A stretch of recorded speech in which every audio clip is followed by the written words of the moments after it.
In today's story, a bride discovers that the wedding fund her parents promised for years has been transferred into her sister's failing business.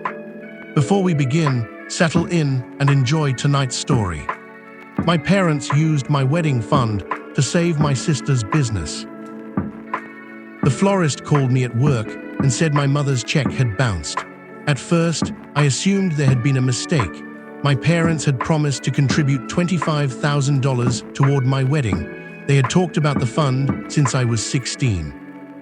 My father called it the one financial tradition he wanted to preserve for both daughters. My younger sister, Lauren, had received the same amount when she married 4 years earlier. My fiancé, Daniel, and I had planned around it carefully. We were paying for almost half the wedding ourselves. My parents' contribution covered the venue balance, food, flowers, and part of the photography. The florist had deposited a check for $3,000. It was returned for insufficient funds. She asked me to try again next week, the florist said, but because the date is close, I need another form of payment. Our wedding was 8 weeks away. I called my mother. She answered on the fourth ring and immediately sounded irritated. "I'm in the middle of something. The florist says your check bounced." There was a pause. "That account is being reorganized." "What does that mean?" "It means your father moved some money." "Where? You don't need to panic." "I'm not panicking. I'm asking where the wedding money is." She lowered her voice. "We had a family emergency." My sister owned a boutique fitness studio called Lifted. It had opened 18 months earlier in a renovated storefront between a nail salon and an insurance agency. Lauren described it as a wellness community, although most of its revenue came from monthly memberships and branded water bottles. My parents had helped with the opening costs. They said the money was a loan. Lauren said it was an investment. No one ever showed me paperwork. "What happened with Lauren?" I asked. My mother sighed as though I had accused her unfairly. "Why do you always assume this is about your sister? Because you said family emergency. There are other people in this family. Is it Lauren?" Another pause. "She had a temporary cash flow issue." I closed my office door. "How much did you give her?" "We did not give her anything." "How much did you move?" My mother's voice hardened. "This is exactly why we did not tell you immediately. You turn every situation into an interrogation. The florist's check bounced. You will have flowers. That isn't the point. It should be the point." I asked whether the wedding fund still existed. She said, "Most of it." That meant no. 8 weeks before my wedding, the florist called to say my mother's check had bounced. My parents had promised me $25,000 for years, just as they had given my sister. When I asked where the money went, my mother said there had been a family emergency. Then she admitted my sister's business had a temporary cash flow issue. That evening, Daniel and I drove to my parents' house. My father had already prepared an explanation. Lauren's studio had fallen behind on rent, payroll, equipment financing, and state taxes. A business lender had refused to extend more credit. If she missed another payroll, several employees would leave.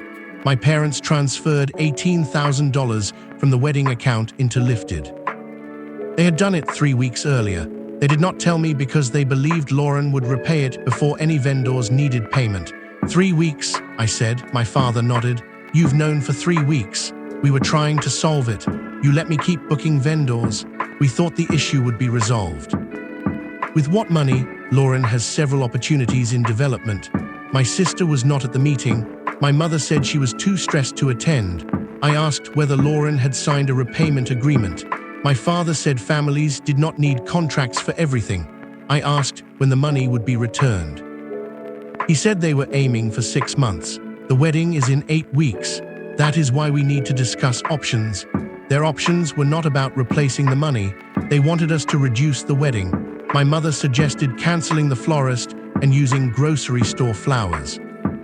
My father said the venue might allow us to move to a weekday. They both thought we could reduce the guest list. My mother had invited more than 40 of the guests herself. I asked whether Lauren had reduced her expenses.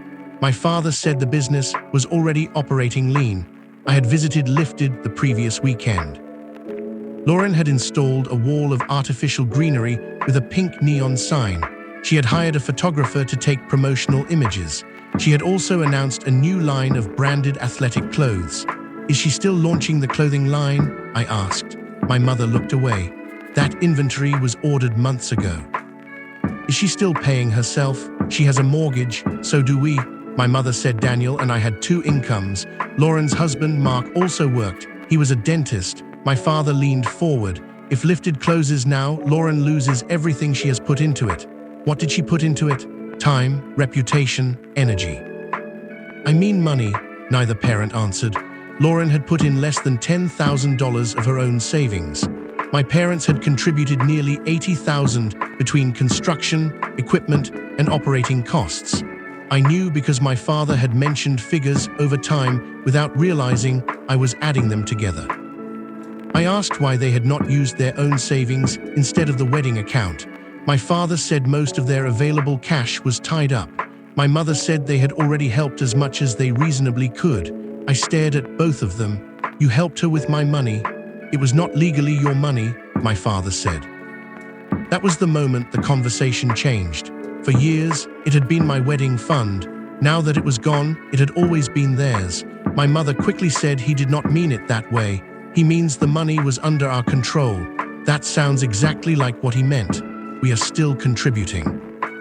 How much is left? They had $7,000, not $25,000. 7. The venue balance alone was $9,000. Daniel asked what they expected us to do.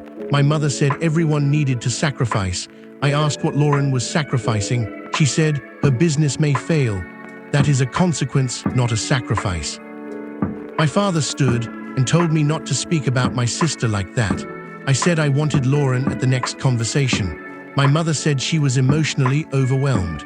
I replied that she had accepted $18,000 and could tolerate one uncomfortable meeting. Lauren called me the following morning. She began by saying she had not known the money came from my wedding fund. I almost believed her. Then she added, "Mom said you weren't using all of it anyway." I stopped walking. I had been crossing the parking lot outside my office. What did she tell you? That you and Daniel were paying for most things yourselves. We are. That doesn't mean the rest was available. I didn't ask them to take your money. You accepted it. I accepted help from our parents. Did you ask where it came from? No, because normal people don't audit gifts from their parents. It wasn't a gift. Dad says you're repaying it. Her tone changed. I will repay it. When the business stabilizes, that is not a date. You don't understand business. I understand 8 weeks.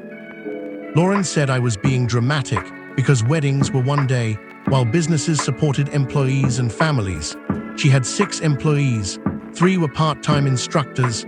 None depended entirely on Lifted. She said closing would destroy her standing in the community. Then she told me that I had always resented her ambition. I asked whether ambition normally required our parents to pay the bills. She hung up. Over the next week, vendors began requesting final payments. Daniel and I reviewed every contract.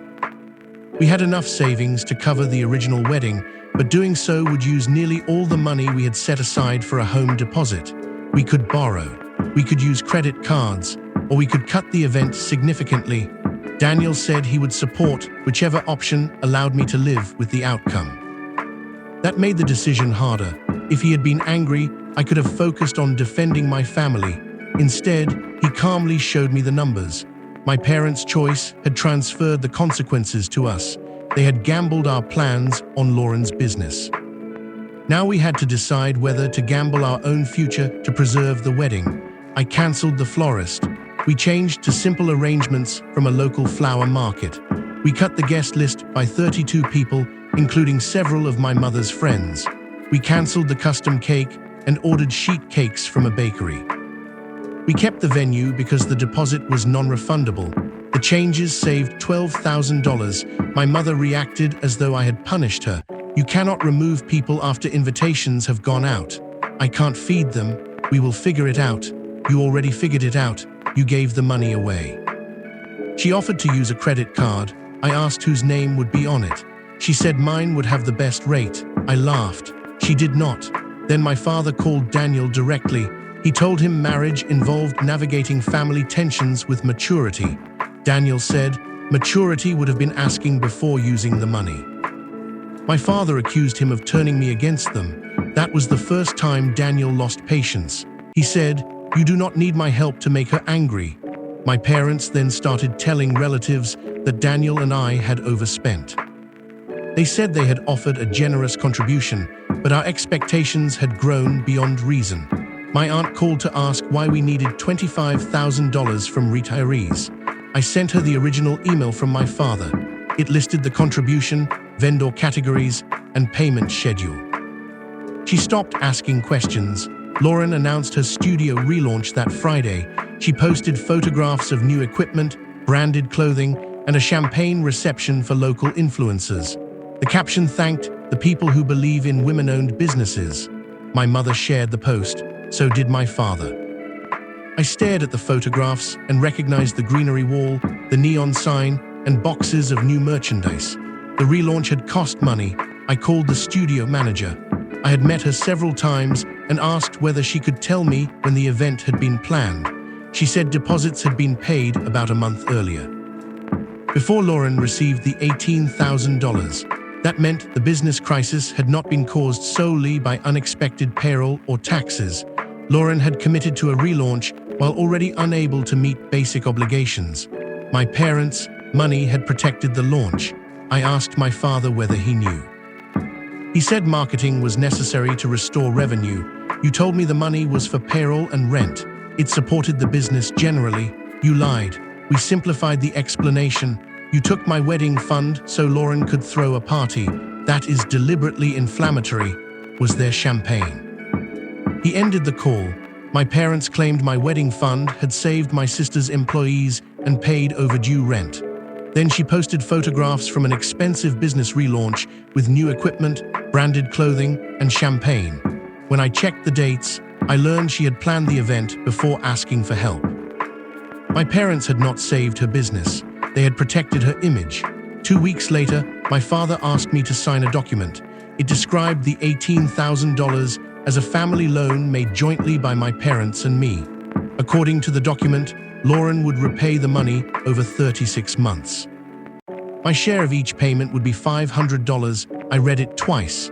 "You want me to become her lender? This protects you?" "No, it converts what you took into a loan I agreed to make. It creates a repayment obligation. It also says I approved the transfer." My father said the wording was standard. I refused to sign. He became angry. He said without my signature, Lauren's attorney could not properly document the debt. I asked why she suddenly had an attorney when families did not need contracts.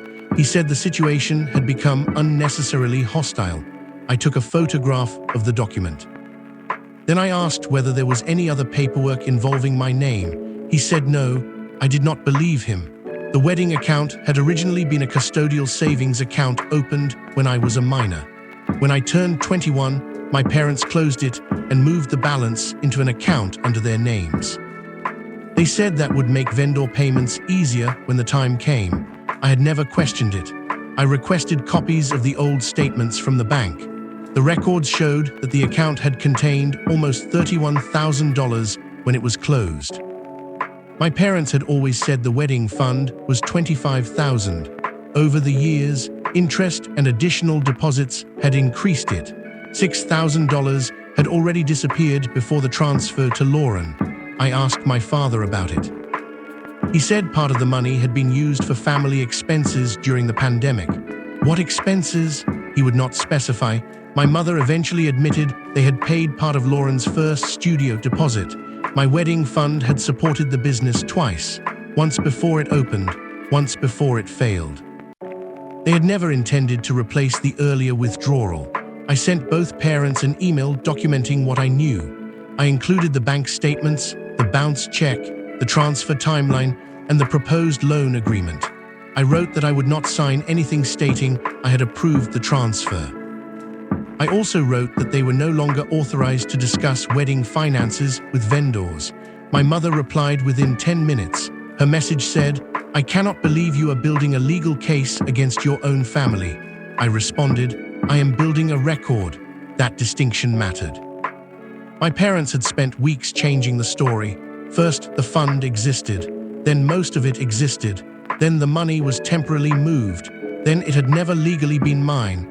Then I had effectively agreed because I knew Lauren needed help. A written record prevented the next version from replacing the last. 3 weeks before the wedding, Lifted closed for 4 days. Lauren told members it was for equipment upgrades. The studio manager told me payroll had failed again. Several instructors refused to return until they were paid. The $18,000 was gone. Lauren asked my parents for another $15,000. They did not have it. Then my mother called me. She did not directly ask for money. She said Lauren was in danger of losing the studio before my wedding. The timing, she said, would permanently connect my marriage with my sister's worst experience. I waited for the request. It came eventually. Daniel and I still had money in our home deposit account. My mother wanted us to loan Lauren $10,000. She will repay everything together, she said. No, you haven't even considered it. I have considered it for exactly as long as necessary. She is your sister, I'm aware. This could save 6 jobs. She has 3 part-time instructors, a manager, and a receptionist. That is 6 people. It could also delay the failure by another month. My mother said I had become cold. I asked whether Lauren had agreed to close, sell the equipment, or file bankruptcy. She said Lauren was not ready to give up. That was the family definition of courage, continuing as long as someone else could be made to pay. I refused. Lifted closed permanently 11 days before the wedding. Lauren posted a long statement blaming the economy, predatory lenders, rising rents, and a lack of support for women entrepreneurs. She did not mention the money from our parents. She did not attend our rehearsal dinner. My mother said she was grieving. She did attend the wedding. She arrived late in a pale silver dress that photographed almost white. For the first hour, she barely spoke to me. Then she cornered me near the restrooms. "You got your perfect day," she said. The wedding was not perfect. We had folding chairs, grocery store flowers, and sheet cake. It was, however, paid for. I asked what she meant. Lauren lost everything so this could happen.